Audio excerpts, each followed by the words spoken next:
Thank you everyone for joining us for Practical Management or Practical Magic, Mentoring in Libraries.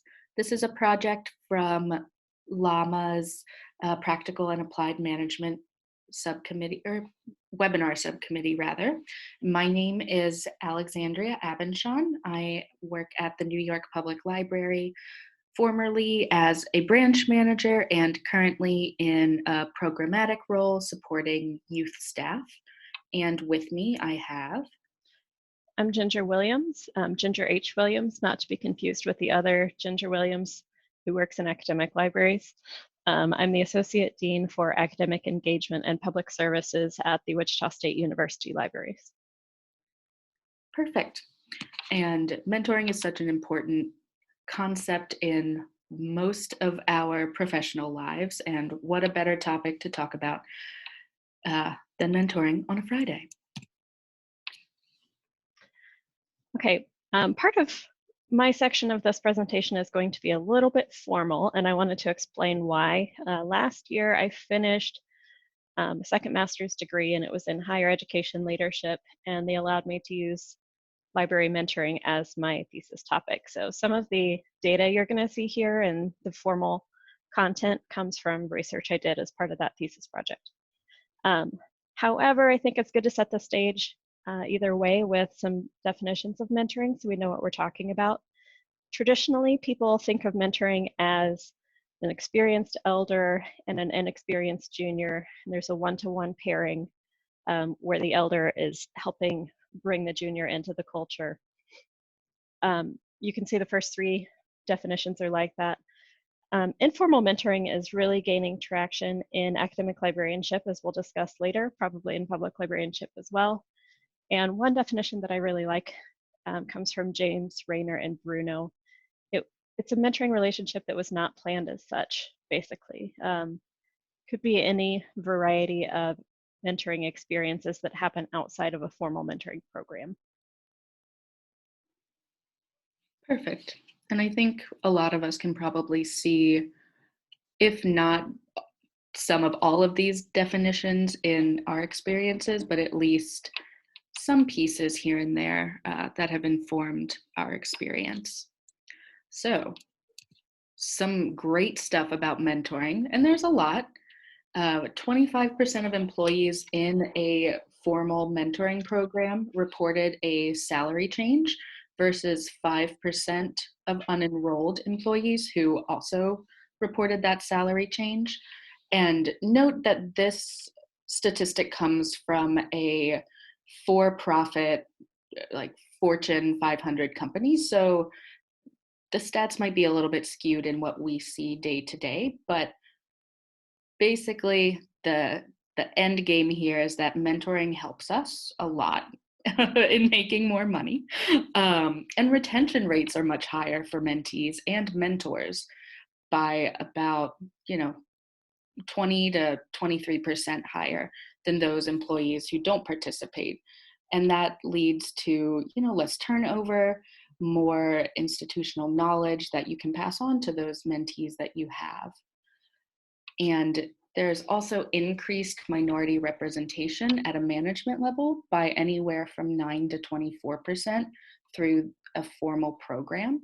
That includes managers of color, women, other protected groups that typically aren't seen in these higher level roles. And later on, we'll be sharing this presentation, and all of these stats are linked to their original articles. And, take it with a grain of salt if you'd like. But I think these very different articles show us that there's a lot of great stuff about mentoring. And this is just a super small snapshot to kind of put it into context outside of what we experience on a day-to-day level. But with most things, there is some less than great stuff about mentoring. I mean, who has the time, right? 41% of mentees think that it's hard to find time with their mentor. And I think to some degree, we've all experienced something like this. who has time, what day, when can you meet, where are you going to meet. It's a lot of coordination that makes it, just that much more difficult to find time to meet and dig deep into those problems. A lot of mentorships end when someone leaves their respective position. So these aren't mentorships that carry on through someone's career as it evolves, but is very much dependent on the position someone has. And what I think is maybe the most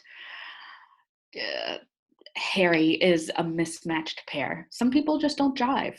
There are people that, for whatever reason, you may not get along with, or maybe you get along, but you just have different working styles or don't see eye to eye in a way that doesn't bring awareness and a different perspective. It's just like oil and water. You don't mix.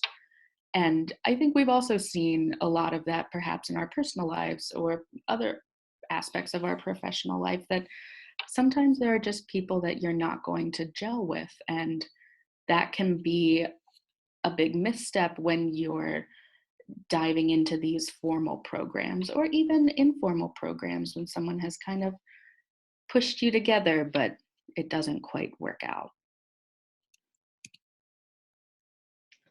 Okay, so we thought we would each share some of our mentoring experiences with you guys. And so I want to tell you a little bit about my experiences and what set me off on my current trajectory as far as being someone who writes a lot about mentoring. When I was a early career librarian, I was going to say baby librarian. So when I was an early career librarian, I was accepted into a formal mentoring program through one of ALA's divisions. I was very excited about it. And then my mentor never got in touch with me ever. And I reached out to them several times and they just ignored all of my emails, which didn't feel great and didn't feel very supportive of me or my career. And so from then on, I've sort of turned my research away from formal mentoring. And I have been thinking about how I can find informal mentoring experiences for myself and how I can validate that experience and share with others the benefits of how to find and do informal mentoring. And so if you go to the next slide, on the right, that's a screenshot pulled from my website, which I tried to let lapse because I'm not job searching, so I don't feel like I need to have my CV posted for the world right now. But I created a librarian self-mentorship toolkit back in 2014 so that I could tell people about the tools that I was using to find professional development opportunities, ways to push myself, things that I would call self-mentoring.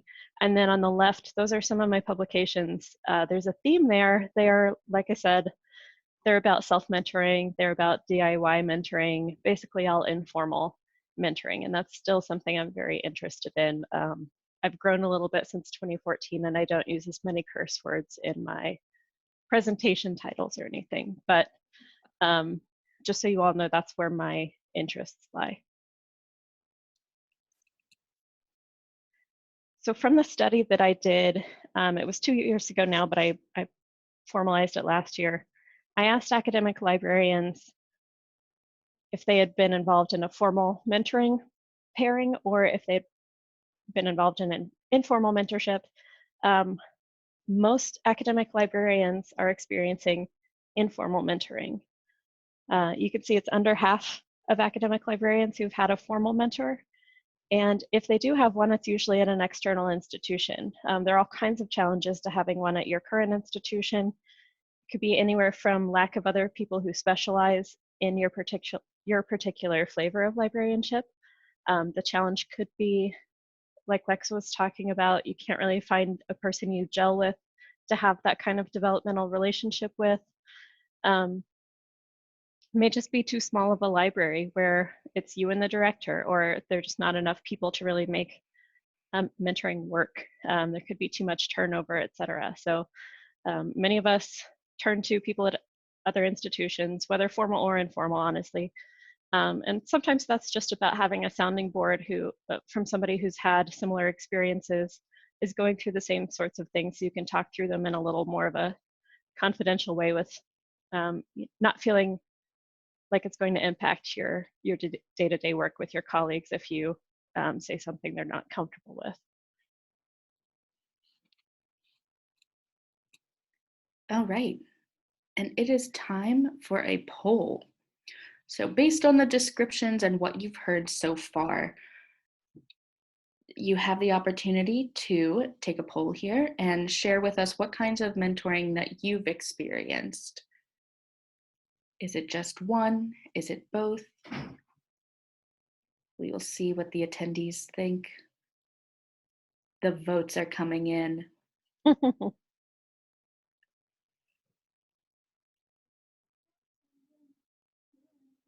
Okay, just a couple more seconds and we'll show you the results.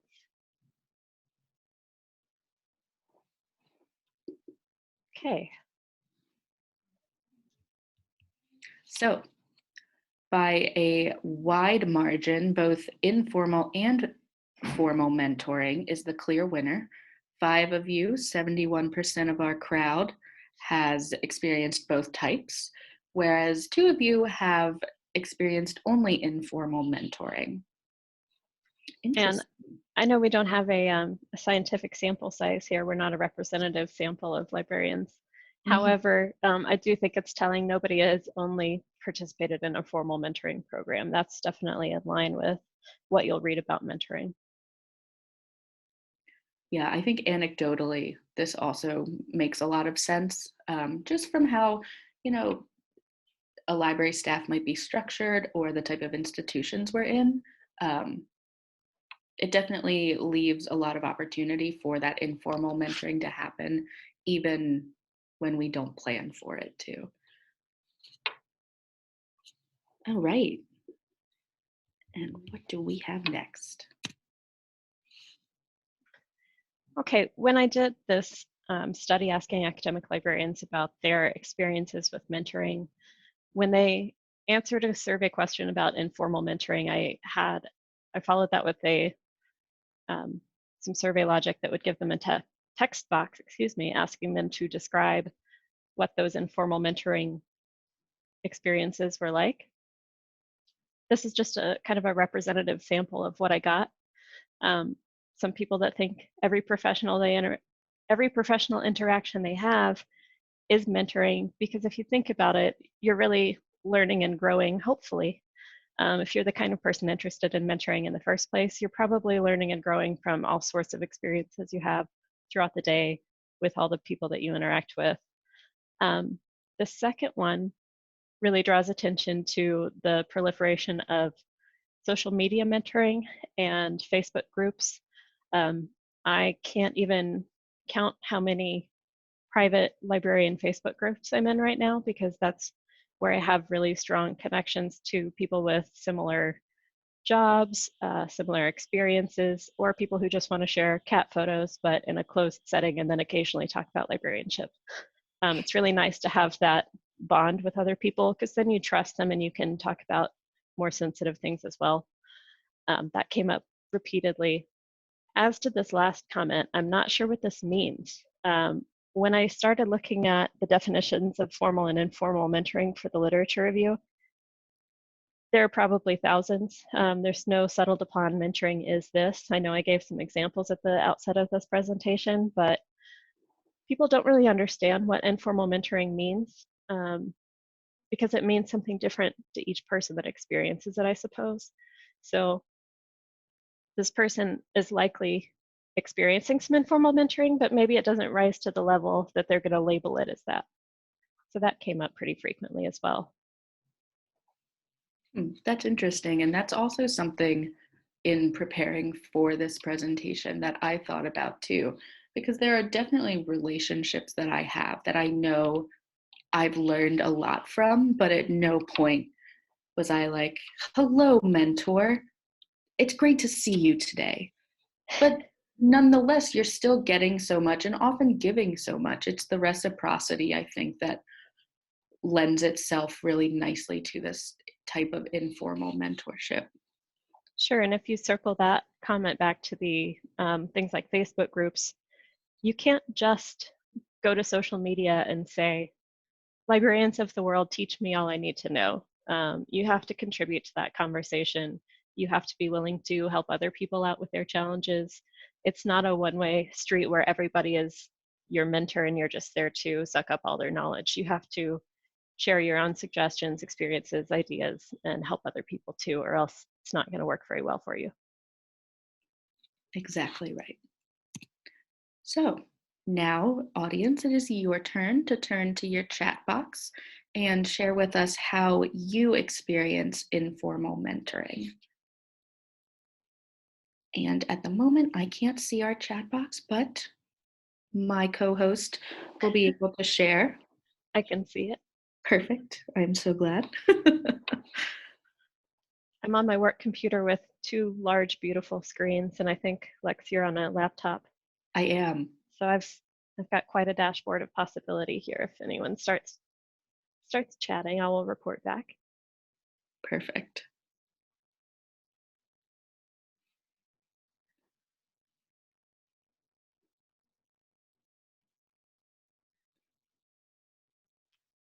Okay, we've got one comment. I'm one of the people who loves informal mentoring on Facebook.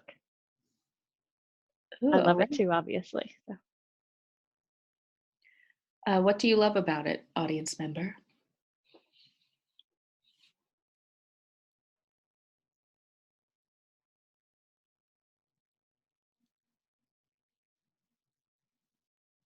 The broad range of experiences. Yes, definitely. And that's one of the reasons that I have so many different groups of librarians that I interact with on Facebook. You can go all the way broad with the ALA think tank or whatever it's called right now, which is, you can consider it a mentoring community if you're actually using it professionally to learn and grow. It devolves into a garbage fire every once in a while, though. And so what I enjoy are, I'm in groups of other female library leaders that I can talk to. I'm in groups of librarians that like to wear comfortable clothing. I'm in groups of librarians that are parents, and I can ask different questions and kind of talk about different things with those different groups. So yeah, the broad range of experiences is really key. Someone else has chimed in to say, my informal mentoring has been hanging out with key librarian with whom I connect. We meet during conferences and DLS committee meetings. Yeah, it's nice to have some face-to-face time with those people you connect with when you get to a conference. And then you can maintain that online a little bit in between. Someone else has said, my experience has been more of an open door policy or phone call for questions. That sounds like somebody who's probably doing some mentoring of other folks, and that's very important and helpful. Someone else says, I attend a monthly roundtable group and we all learn from each other's experiences. That's great. Those are all a little bit different too. So that's what I like about this range of responses. Yeah, and I think it really does capture how different our experiences with this type of mentorship can be. My particular experience, my work experience, is pretty limited.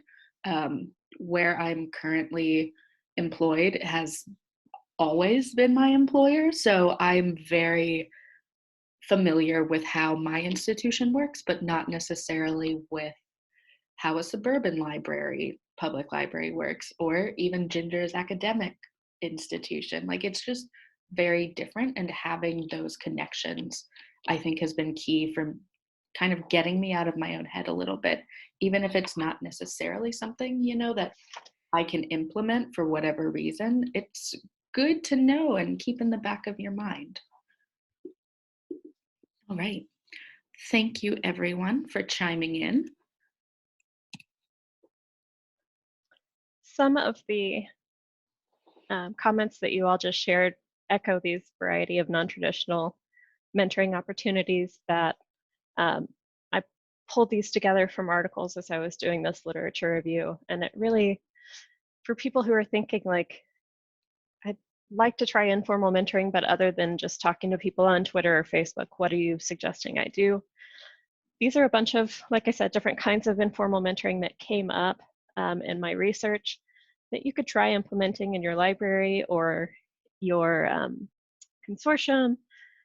peer mentoring groups, tenure support groups if you're in an academic setting, social media mentoring we've already covered, bottom-up mentoring, which I think is pretty clear that that means when you have a pair or a small group of people, the junior librarians are the ones sharing new ideas with the more senior librarians. And for that one, I would put an asterisk there and say it shouldn't probably only be bottom-up mentoring, but a reciprocal up and down relationship. And virtual communities of practice sort of takes this out of the social media realm, and that I see that as more of an ALA Connect type experience or some other more structured online community. And something I found really interesting are some libraries that actually do juniors retreats where they have their junior librarians get together to talk about their challenges, how they're balancing their workload, things like that, but also focus on what are they working on research-wise, how are they handling just being a new librarian and making progress towards tenure. So really depends on the needs of the particular librarians involved, but there are lots of different ways that mentoring can manifest. All right. This slide's kind of a downer, so let me explain. The purpose of my thesis was to describe what kinds of mentoring are happening in academic libraries and see if mentoring had an impact on career trajectory or career satisfaction. There wasn't a positive correlation there. So I think we can take that with a grain of salt to really mean that it's complicated. It's not an A plus B equals C kind of scenario. So mentoring probably contributes to career satisfaction, and it probably contributes to progressing into leadership if that's your goal.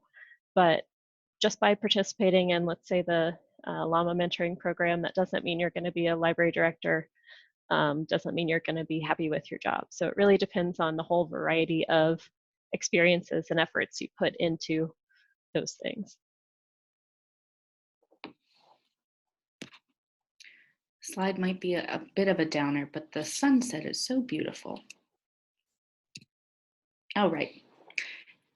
My background is exclusively in public libraries, and as I already mentioned, I've only ever worked for one system, New York Public Library, and I would characterize the mentorship that happens here as very informal.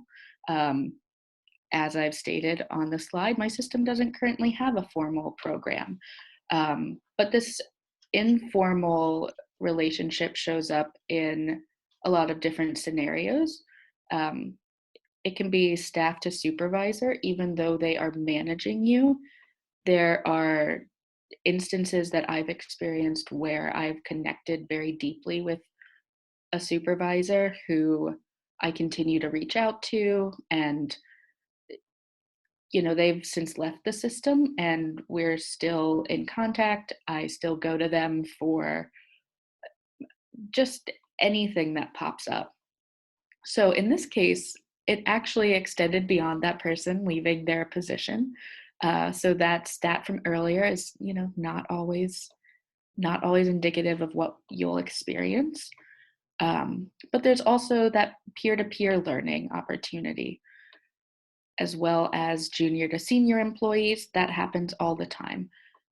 In my former position as a branch manager, I was somewhere in the middle in terms of both age and library experience. So I was, in some regards, the junior and senior employee, depending on who I was talking to or working with.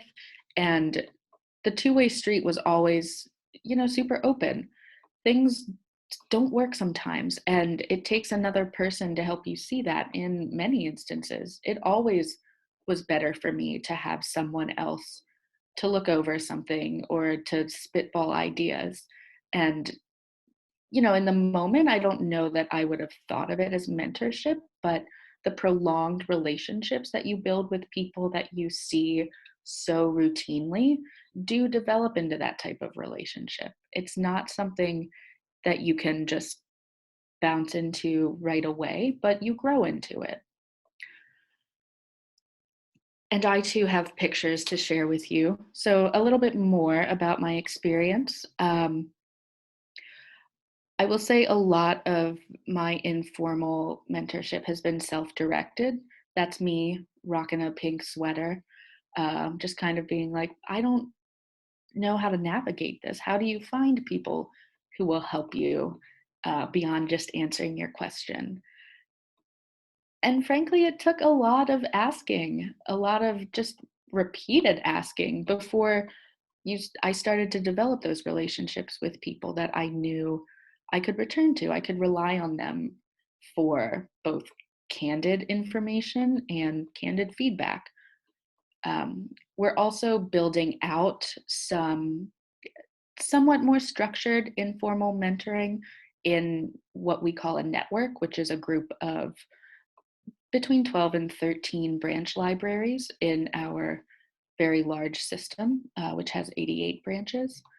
So the idea is to pair a slightly more senior age specialist, like a young adult librarian, with a new hire, and to help them navigate both the system and its bureaucracy, but also likely to help them navigate early librarianship and where to go from here, what kind of things work in their communities, maybe what doesn't work or hasn't worked yet. And that's been really fulfilling to see that kind of take shape, because this system in particular in which I work it's unwieldy. It's a really big system in what feels like a really small amount of space geographically. And it can be a lot, it can be hard. And having someone there to help you built in is definitely a plus. Um, I have also worked extensively with my former staff members to develop them. And again, because I was managing them, I never necessarily thought of it as mentorship.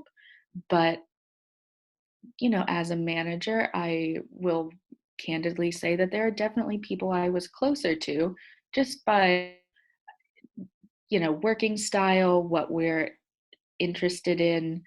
Um, and now that I've left that actual branch, it's much easier to characterize our relationship as a mentorship. We learn from each other and we can both take a lot from that relationship. And I think that's key. I also have been involved in ALSC's formal mentorship for the past 2 years.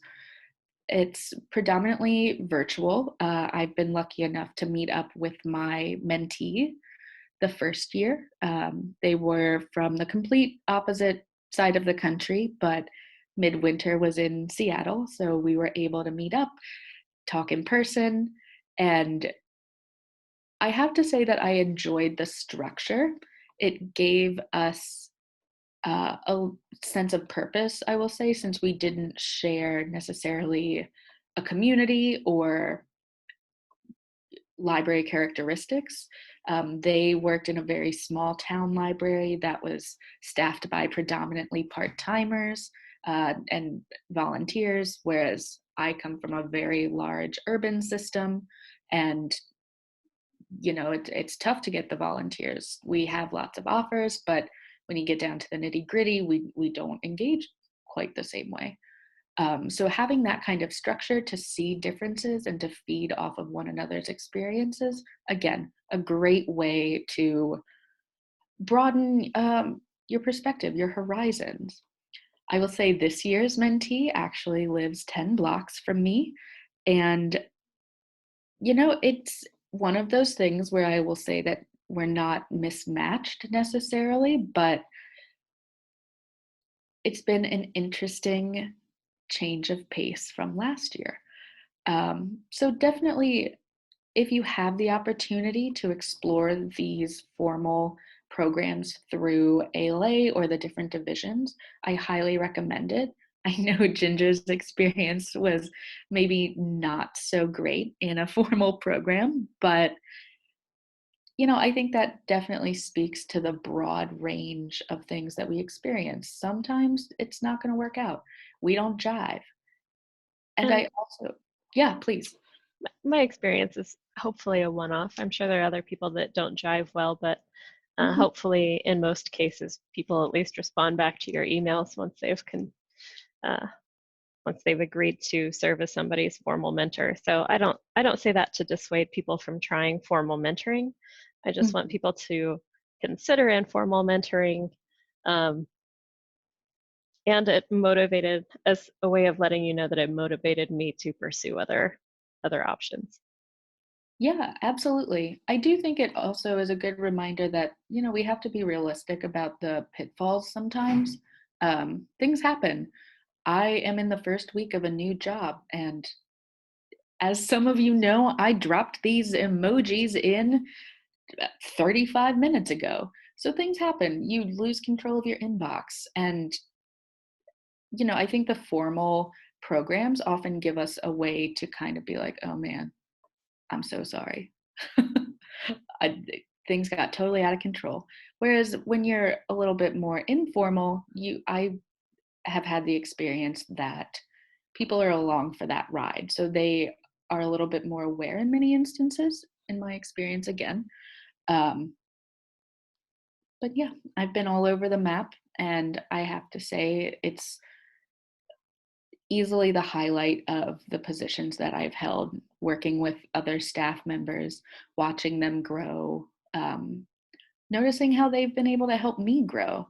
I love to learn, and that is why I engage so heavily in mentorship in both the formal and informal settings. And it's made such a difference. So if you're not mentoring now, you should be. And we have some links to a few of the different division mentoring programs. That first link is going to give you uh, all the links in one place. But if you're like, no, forget it, I'm only interested in llamas, you can go right there instead. And one little caveat about that, this presentation's from the LLAMA Practical and Applied Management Committee, so we are part of LLAMA, but we don't know if LLAMA will be LLAMA or core a year from now, but I imagine for LLAMA, Alex and Lita, if they have mentoring programs as well, which they probably do, I'm sure there'll be a transition where you're not just dropped out of the program if you sign up for one. They'll find a way to make that continue on while core, if it is adopted, while core is set up. Or if there is no formal mentorship program in place, you could just keep talking, make it informal. There are ways to spin it no matter what happens. That's true. All right. And that brings us to the end of our presentation, but we do have plenty of time if there are questions or concerns, whatever you might have. I've shared the link to the evaluation in the chat box in the meantime in case there aren't questions or comments, but like Lex said, we are happy to have a discussion.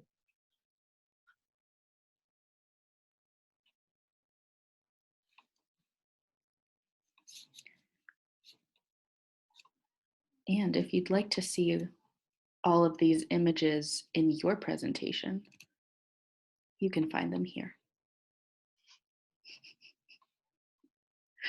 Except for my very late drop-ins. Sorry, you'll just have to Google shrugging emoji. But you might want duct tape and you might want succulent frenzy, so now you can find those. Okay, I've got a comment that I'll read. As a library middle manager who is not quite ready to retire / age out, I have been asked to rewrite my job description as mentor. I see this as a duty, not a title. Thoughts? That's interesting. So your actual position, they're hoping to transition into a mentoring position. You can unmute yourself if you'd prefer to have a I discussion about. think they just don't know what to do with me and they can't outright fire me. So they're trying to find a cubbyhole to stick me in. But I just, I have been mentoring. I've mentored my staff. I'm now staffless or soon to be. They've been reassigned to others. And they said, but you have so much knowledge, we want you to mentor. And I'm going, that's what I was doing, and you took it away from me. So, Huh. not to be downer, but I like to spin positive, but I don't know how to make that. I don't see it as my title. I'm the library mentor. No, because we already have a new person who's just joined us that is setting up mentoring program within the library. So Okay. I'm just going, okay, now what do you want me to do? Are you familiar with anybody having a job description as mentor? I've never seen that. I've seen mentoring responsibilities as a, you know, 10 to 20% kind of assignment in people's Mm-hmm. positions, but never someone who is designated as the library mentor and has the bulk of Sounds that so arrogant. responsibility. It does sound arrogant. Like I have all the knowledge. It sounds like you probably do have tons of institutional knowledge and professional knowledge if you're about to retire, age out, but not yet. Um, have you worked with the new person that you said was setting up a mentoring program to see how you could be involved in it? And I am one of the mentors for one of the new librarians, and so that's our first formal. Other than when I was a department manager, then a good portion of our meetings were professional development mentoring because they were mostly a young crew. So, which was, excuse me. Um, but anyway, I just was curious in your I hadn't llama come across hats. that. I hadn't come Thank you. across it. All And what right. I might suggest kind of if you can think of what you would prefer to have as your title, kind of countering with, okay, I'm happy to be the mentor that you're asking for, but I still see a role for me as a project manager or special projects librarian or something where you've got a little bit more range than that. I think that's going to be limiting and just wow to be responsible for an entire staff of all of their mentoring. Sounds like a lot too. So It is. We're a relatively small library, but we still have, 15 professionals. yeah, Yeah. Okay, thank you. thanks for sharing. Don't want to be a downer, but there's always possibilities. Love spinning the future. Yeah. Thank you. Okay, I'll read this comment that just came in. I have a few employees who I think would be awesome in mentoring others, but they haven't really um, taken on it. When I've tried to set it up, they don't drive, taken to it. Any suggestions for encouraging others to mentor? Lex, do you want to try that one? Definitely. I had an employee who was in a similar boat, and while I could see all of the great, amazing work that they were doing, I don't know that they necessarily saw it. So my first instinct would be to sort of suss out if this is a confidence issue. Are they feeling the effects of imposter syndrome? Is it something that, they're open to, but maybe don't feel like, oh, I couldn't be a mentor? Because it's that word, right? There's a weight to it. It implies and means so much when, I don't know, maybe like a guide is a better term. I don't know. But I think just continuing to boost their confidence and awareness of all the great work that they're doing. You should be specific with feedback that, hey, you're doing a great job organizing such and such. This is something that you can definitely share with others. I think when you build out those specific things that you're noticing and making it a little bit more uh, casual, I think that could go a long way, because my instinct initially when kind of coming into the idea of mentorship was that it was this heavy thing, that there's so much implied, there's a lot behind it. And while that's not, untrue, there's also a lot to be said for just being there for someone. And I think in this instance, you'll be a great mentor when you can get them to realize that in some way, that, yeah, I do have a lot to share with people. Um, as a manager, I always wanted to, number one, be the buffer to keep morale up, but also to really put my staff on that pedestal and highlight their strengths. And I'm sure you're doing that. But if they're still hesitant, maybe you could really boost that for those particular staff members. Not necessarily, it doesn't have to be in a public forum or anything, but just, pull them aside like, hey, I really noticed that you put a lot of effort into whatever. You must be really proud of that project. And, I'm really proud of you.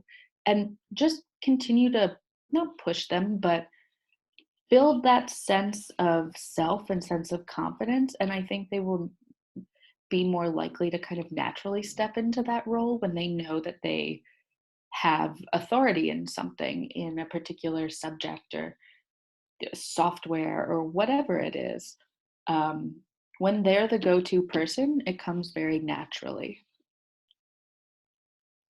It may also help to kind of speak their language. I think this is somebody coming from an academic library, and you can kind of liken it to experiences they may have had with vocational awe or anxiety with approaching the reference desk. Because I'm thinking, like, the pressure of being the authority on things when somebody needs to come for your reference help, and people are scared to come ask you questions. That may be how they're feeling about mentoring too. I don't think I'm articulating that one very well, but the other thing that I can liken it to is when you're an instruction librarian and you're intimidated by the classroom faculty, the teaching faculty who have a lot of subject expertise. That's not your role. Your role is you're the font of knowledge of information literacy and library resources and that extent. So they don't have to be, like Lex was saying, an expert on everything. They need to be confident in the few things that they can contribute.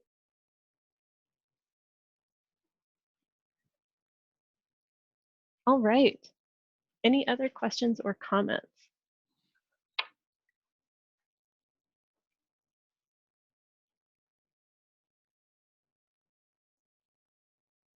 Okay, seeing none, I think we can wrap up. And I want to thank all of you for your time today. It was really nice to spend this time with you. And we're going to post this recording on the YouTube channel. There'll be forthcoming LLAMA chats about all kinds of other leadership challenges. If you would like to suggest a topic, if you would like to present one, get in touch with Lex or I. And thank you very much. Have a wonderful weekend. Thank you, everyone. And thank you, Ginger, for being an excellent co-host. Thanks, everybody.